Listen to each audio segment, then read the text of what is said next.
ഗവർണറും മുഖ്യമന്ത്രിയും തമ്മിലുള്ള വലിയ പോരാണ് നാം കണ്ടത്. ആ പശ്ചാത്തലത്തിൽ തന്നെ 6 പോലീസുകാരെ രാജ്ഭവന്റെ സുരക്ഷയുമായി ബന്ധപ്പെട്ട് പിൻവലിക്കുന്ന ഒരു അവസ്ഥയുണ്ടായിരുന്നു. അപ്പോൾ അത്തരം നീക്കങ്ങളിൽ നിന്നും പിണറായിയും സർക്കാരും പിന്നോട്ട് പോകുകയാണല്ലോ. ഒരു ഒത്തുതീർപ്പിലെത്തിയോ? ഒത്തുതീർപ്പിലെത്തിക്കുന്നു എന്ന് വേണേൽ പറയാം. എന്നുവെച്ചാൽ സർക്കാർ വഴങ്ങുന്നു എന്ന്. സർക്കാർ ഈ ആരിഫ് മുഹമ്മദ് ഖാനുമായിട്ട് വലിയ തെരുവിൽ യുദ്ധം നടത്തിയല്ലോ. അങ്ങനെയൊന്നും പോകാനായിട്ട് അനുവദിക്കത്തില്ല എന്നുള്ളതാണ്. കാരണം അതിനു മുമ്പ് വഴങ്ങി കൊടുക്കുകയാണ് ചെയ്യുന്നത്. നമ്മളിനി മനസ്സിലാക്കണം, 2 തെരഞ്ഞെടുപ്പ് വരികയാണ്. ഈ 6 ഏക്കറെ ഇങ്ങോട്ട് വിട്ടിരിക്കുന്നതിന് പിന്നിൽ ചില കാര്യങ്ങളുണ്ട്. നമ്മളിത് മുമ്പ് ഒരു വീഡിയോയിൽ പറഞ്ഞ കാര്യവുമാണ്. 6 ഏക്കർ പക്ക RSSകാരനല്ലേ, മറാത്തി ബെൽറ്റിലുള്ള ആളാണ്. പഠിക്കുന്ന കാലത്ത് തന്നെ RSS ആയിരുന്നു. ഇദ്ദേഹം ഗോവയിലെ മന്ത്രിയായിരുന്നു, സ്പീക്കറായിരുന്നു. പിന്നെ ഇപ്പോൾ ബീഹാറിലെ ഗവർണറുമായിരുന്നു. അപ്പോൾ വലിയ RSS ബെൽറ്റിൽ നിന്നാണ് ഇങ്ങോട്ട് വന്നിരിക്കുന്നത്. ഇദ്ദേഹം വന്ന സമയത്തൊക്കെ മുഖ്യമന്ത്രി പോയി കാണുകയും ഒക്കെ ചെയ്തു. വളരെ ശാന്തചിത്തനായിട്ടാണ് എല്ലാവർക്കും അനുഭവപ്പെട്ടത്. അങ്ങനെ ആയിരിക്കുമെന്നൊക്കെ. അന്നേരമാണ് ആ സമയത്ത് ആരോ ഒരാൾ ഉപമിച്ചു അണലിപ്പാമ്പിനോട്. അണലിപ്പാമ്പിൻ്റെ പ്രത്യേകത എന്ന് പറഞ്ഞാൽ അറിയാമല്ലോ, നമുക്ക് അവനങ്ങനെ ചുരുണ്ട് കിടക്കും, ഒരൊച്ചയും ഉണ്ടാക്കത്തില്ല. ആരുടെയെങ്കിലും ഒച്ചയും ബഹളവും കേട്ടാലും അത് അവിടെ തന്നെ കിടക്കും. മറ്റുള്ളതൊക്കെ ആണെങ്കിൽ ഓടിമറയും. ഇതതിന് ചെയ്യത്തില്ല. അവരവസരം കിട്ടുമ്പോൾ കയറി കൊത്തും. അതോടുകൂടി കാര്യവും തീരും. അതുപോലെ പതുങ്ങിയിരിക്കുകയാണ് 6 ഏക്കർ എന്നുള്ളത് നമ്മൾ തെളിഞ്ഞു. ഭാരതാംബയുടെ ചിത്രവും കൊടുത്താണ് ഇങ്ങോട്ട് വിട്ടിരിക്കുന്നത്. ആ ഭാരതാംബയുടെ ചിത്രത്തിൽ പലർക്കും അതിൻ്റെ പേരിൽ പോയി വിവാദത്തിൽ പെടേണ്ടി വന്നിരിക്കില്ലല്ലേ, സകല മന്ത്രിമാർക്കും. ശിവൻകുട്ടിക്ക് എത്ര കാലം ഈ ഭാരതാംബയുടെ ചിത്രം കണ്ട് തിരിഞ്ഞു നടക്കാൻ പറ്റും? ഗവർണറുമായിട്ട് പല കാര്യങ്ങൾക്കും കൂടിക്കാഴ്ച നടത്തേണ്ട ആളല്ലേ ഈ മന്ത്രിമാരെല്ലാവരും തന്നെ. അപ്പോൾ ഇപ്പോൾ ഒത്തുതീർപ്പിൽ വന്നിരിക്കുന്നത് എന്തുകൊണ്ടെന്ന് ചോദിച്ചാൽ ഇതൊക്കെ നമ്മൾ കൂട്ടി വായിക്കണം. ഒത്തുതീർപ്പാകാതെ മുന്നോട്ട് പോകാൻ പറ്റത്തില്ല. ഈ ഒന്നും കാണാതൊന്നും അല്ല അമിത്ഷാ ഇന്ന് ഇങ്ങോട്ട് വിട്ടിരിക്കുന്നത്. അമിത്ഷാ ഇതിനകത്ത് പല തന്ത്രങ്ങൾ ഇതിനകത്ത് ഉപയോഗിച്ചിട്ടുണ്ട്. അമിത്ഷായുടെയും പ്രത്യേകിച്ച് അമിത്ഷായും മോദിയും ചേർന്ന് ഇങ്ങോട്ട് വിട്ടിരിക്കുന്ന രാജീവ് ചന്ദ്രശേഖറിന് പോലും ഇതിനകത്ത് ചില കാര്യങ്ങൾ നീക്കുന്നതിൽ നിർണായകമായിട്ടുള്ള പങ്കുണ്ട്. രണ്ടാമത്തെ കാര്യം നമ്മൾ എടുത്ത് നോക്കിക്കേ, നമ്മുടെ പോലീസ് മേധാവി പ്രഭാട ചന്ദ്രശേഖർ അല്ലേ, ഇദ്ദേഹത്തെ വിട്ടിരിക്കുന്നത് എന്തിനാണെന്നുള്ളതും നമ്മൾ കൂത്തുപറമ്പ് വെടിവെപ്പ് കേസിലെ പ്രതിയാണ് എന്നൊക്കെയാണല്ലോ ഇവിടെ CPM-കാർ വിളിച്ചു പോയിക്കൊണ്ട് നടന്നത്. മൂന്നാമത്തെ കാര്യം നമ്മൾ എടുക്കണം, സദാനന്ദൻ മാസ്റ്റർ അവിടെ കണ്ണൂരിൽ ഒരു സർജിക്കൽ സ്ട്രൈക്കാണ് നടത്തിയത്. അമിത്ഷാ അവിടെ ചെന്നിട്ട് പോയി. അതിനടുത്ത ദിവസമാണ് വരുന്നത് സദാനന്ദൻ മാസ്റ്റർ. എന്നിട്ട് പോയതിന് ശേഷമുള്ളതൊന്നുമല്ല, നേരത്തെ എല്ലാം തീർച്ചപ്പെടുത്തി വെച്ചിരുന്നതാണ്. അതും കണ്ണൂർ രാഷ്ട്രീയത്തിനകത്തൊരു വലിയ അങ്കലാപ്പുണ്ടാക്കി. അപ്പോൾ അത് സദാനന്ദൻ മാസ്റ്ററെ ഇറക്കിയതിലൂടെ CPM-ന്റെ അക്രമ രാഷ്ട്രീയം ഇന്ത്യ മുഴുവൻ അറിയിക്കുക എന്നുള്ള കൃത്യം കൂടി അതിനകത്ത് നടത്തുന്നുണ്ട്. പിന്നെ ഇവിടെ അമിത്ഷാ ഇവിടെ തിരുവനന്തപുരത്ത് വന്നിട്ട് പോയി. പ്രസംഗത്തിൽ അദ്ദേഹം കോൺഗ്രസിനെ അല്ല ഇത്തവണ അടിച്ചത് കൂടുതലും. സാധാരണ കോൺഗ്രസിനെയാണ് അടിക്കുന്നത്. ഇത്തവണ അടി കിട്ടിയത് മുഴുവൻ CPM-നും ഭരണത്തിനും പിണറായി വിജയനുമാണ്. അദ്ദേഹം പറഞ്ഞല്ലോ, സ്വർണ്ണക്കടത്ത് കേസുണ്ട് കേട്ടോ എന്നുള്ളൊരു പ്രയോഗം നടത്തി. അത് ഈ മുഖ്യമന്ത്രി സംസാരിക്കുമ്പോൾ അങ്ങനെ പറയാറുണ്ട്. അത് അതുപോലെ എടുത്തിട്ട് അങ്ങോട്ട് പറഞ്ഞു. അതൊക്കെ ഈ 4 കാര്യങ്ങൾ അടിവരയിട്ട് പറയേണ്ടത് തന്നെയാണ്.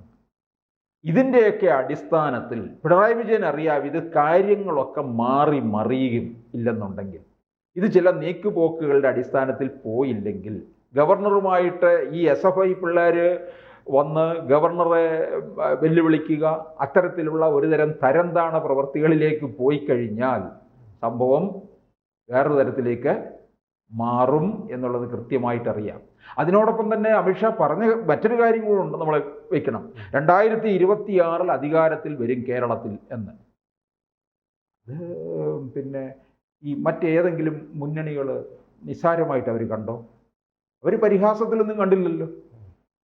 കെ സുരേന്ദ്രൻ 2021 പറഞ്ഞത് 35 സീറ്റുമായിട്ട് ഞങ്ങൾ അധികാരത്തിൽ വരുമെന്ന് പറഞ്ഞപ്പോൾ എല്ലാവരും അതിനെ സുരേന്ദ്രനെ എന്തുമാത്രം പരിഹസിച്ചു. ഇപ്പം ഇവിടെ അമിത്ഷാ പറഞ്ഞതിന് പരിഹാസവുമില്ല, ഒരനക്കവുമില്ല. ഒരനക്കവും ഇല്ലെന്ന് പറഞ്ഞാൽ ഇത് കേട്ടിട്ട് പുറംതിരിഞ്ഞ് നിൽക്കുകയല്ല, ഇത് കേട്ട് ഇതിൻ്റെ ഒരു അന്താളിപ്പിൽ നിൽക്കുകയാണ്. അവരുടെ കാൽക്കുലേഷനിൽ ഇത് എങ്ങനെ ശരിയാകും എന്നുള്ളതിനെ കുറിച്ചാണ് അവരാലോചിച്ചുകൊണ്ട് നിൽക്കുന്നത്. അമിത്ഷാ ഒരു ചോദ്യചിഹ്നം ഇട്ട് കൊടുത്തിട്ട് പോയിരിക്കുകയാണ്. അതിൻ്റെ തുടർച്ചയായിട്ട് വേണം നമ്മൾ ഇതിനെയും കാണാൻ. അമിത്ഷാ വന്നിട്ട് പോയിട്ട് ഒരാഴ്ച ആകുന്നു. അതിന് പിന്നാലെ നടന്ന സംഭവമാണ്. ഗവർണറുമായിട്ട് മുഖ്യമന്ത്രി അവിടെ ചെന്ന് നടത്തിയ സമരം ചെയ്ത SFI കുട്ടികളെ പോലും കാണാനില്ല. ഇല്ല, പണ്ട് അങ്ങനല്ലായിരുന്നല്ലോ. ആരിഫ് മുഹമ്മദ് ഖാന്റെ നേരെ എത്ര നേരമാണ് ആക്രോശിച്ച്. ആരിഫ് മുഹമ്മദ് ഖാൻ കേരളത്തിലെ തെരുവുകളെല്ലാം കണ്ടു എന്നുള്ളതാണ്. സാധാരണ ഒരു ഗവർണറും ആരും അങ്ങനെ തെരുവിലേക്ക് ഇറങ്ങുന്നതല്ല. ഇത് അദ്ദേഹത്തിന് കേരളത്തിലെ എല്ലാ ഇടങ്ങളും മുക്കും മൂലയും ഒക്കെ പരിചിതമായി തീർന്നു എന്നുള്ളതാണ്. അപ്പം ഇത് പെട്ടെന്ന് പെട്ടെന്ന് ഈ ഒരു മഴ അങ്ങ് പെയ്ത് തീർന്നത് പോലെ കിടക്കുകയാണ്. അപ്പോൾ ഇതിനകത്ത് ആർക്കെങ്കിലും പലതും വായിച്ചെടുക്കാൻ കഴിയും എന്നുള്ളതാണ്. SFIക്കാരെ അപ്പോൾ മുൻകാലങ്ങളിൽ SFI അഴിച്ചുവിട്ടതും ആരായിരുന്നു? അത് നമ്മൾ ഓർക്കണം. SFI ആയാലും DYFI ആയാലും എന്തും ഇവരെല്ലാം വരുമല്ലോ രാജ്ഭവനിൻ്റെ മുമ്പിലേക്ക്. SFI, DYFI, CATU എല്ലാം വരികയാണ്. രാജ്ഭവന്റെ മുമ്പിൽ ഒരിക്കലും ഒരു സമര പ്രകടനത്തിനുള്ള ഇടമാക്കി മാറ്റിയിട്ടില്ല. ഈ കഴിഞ്ഞ തവണ ഈ ആരിഫ് മുഹമ്മദ് ഖാൻ ഇരിക്കുന്ന സമയം മുതലാണിത് ഇതിൻ്റെ മുമ്പിൽ വലിയൊരു സമരപ്രകടനത്തിൻ്റെ രംഗമാക്കി മാറ്റിയിട്ടുള്ളത്. ആരിഫ് മുഹമ്മദ് ഖാനെ വഴി തടയുകയാണ്. ഇപ്പൊ സെക്രട്ടേറിയറ്റിന്റെ മുന്നിൽ പ്രശ്നങ്ങളൊന്നുമില്ല എന്ന് പറഞ്ഞാൽ ഇവിടുത്തെ ഭരണസിരാ കേന്ദ്രം നല്ല രീതിയിൽ പോകുന്നു എന്നാണോ അർത്ഥം? അപ്പോൾ അതിൽ പറയുമ്പോൾ ഒരു പ്രതിപക്ഷത്തിന് വീഴ്ചയില്ലേ? ആന്നോ?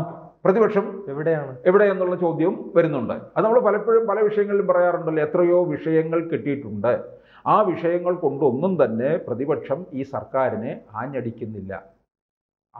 ഇവർക്ക് കാര്യങ്ങൾ മുതലാക്കാനായിട്ട് കഴിയുന്നില്ല എന്നുള്ളത്. വിലക്കയറ്റമായാലും മറ്റ് നിരവധി പ്രശ്നങ്ങൾ ഉണ്ടായപ്പോൾ പോലും പ്രതിപക്ഷം മുഖം തിരിഞ്ഞ് നിൽക്കുകയാണ് ചെയ്യുന്നത്. കള്ളക്കടത്ത് കേസും എത്തരത്തിലുള്ള പ്രശ്നങ്ങൾ ഉണ്ടായിട്ടുണ്ട്. അപ്പോഴും ചിലർ പറയുന്നത് BJP CPM അന്തർധാര എന്നാണ് പറയുന്നത്.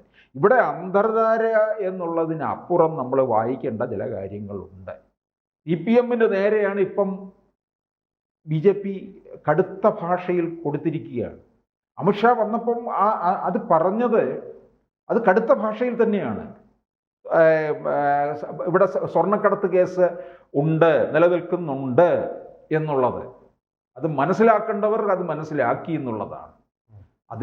അതുകൊണ്ട് തന്നെയാണ് മുഖ്യമന്ത്രി ഒരാഴ്ച പിന്നിട്ടപ്പോൾ പോയി കണ്ട് നേരത്തെ ഉണ്ടായിരുന്ന പോലീസ് ഉദ്യോഗസ്ഥരുടെ പട്ടിക വെട്ടിയത് ഏറെ നാളായി. അതിപ്പോൾ എന്ത് ചെയ്തു? പിൻവലിച്ചു. SFIക്കാരുടെ പ്രക്ഷോഭം എല്ലാം മതിയായി. ഇനി ഇത് എങ്ങോട്ടേക്ക് വയ്ക്കും? ഗവർണർക്ക് അതാണ് നമ്മൾ ആദ്യം ഞാൻ പറഞ്ഞത്. ഇനിയിപ്പോൾ ഭാരതാംബയുടെ ചിത്രം കണ്ടാൽ തിരിഞ്ഞു നിൽക്കുമോ? ശിവൻകുട്ടിയായാലും പ്രസാദായാലും ഒരു മന്ത്രിമാരും തിരിഞ്ഞു നിൽക്കുമോ എന്നുള്ളത് ഇനിയാണ് നമുക്ക് അറിയേണ്ടത്. കൂടുതൽ വാർത്തകളും വിശേഷങ്ങളും നിങ്ങളിലേക്ക് എത്താൻ ABC മലയാളം സബ്സ്ക്രൈബ് ചെയ്യുക, ബെൽബട്ടനും അമർത്തുക.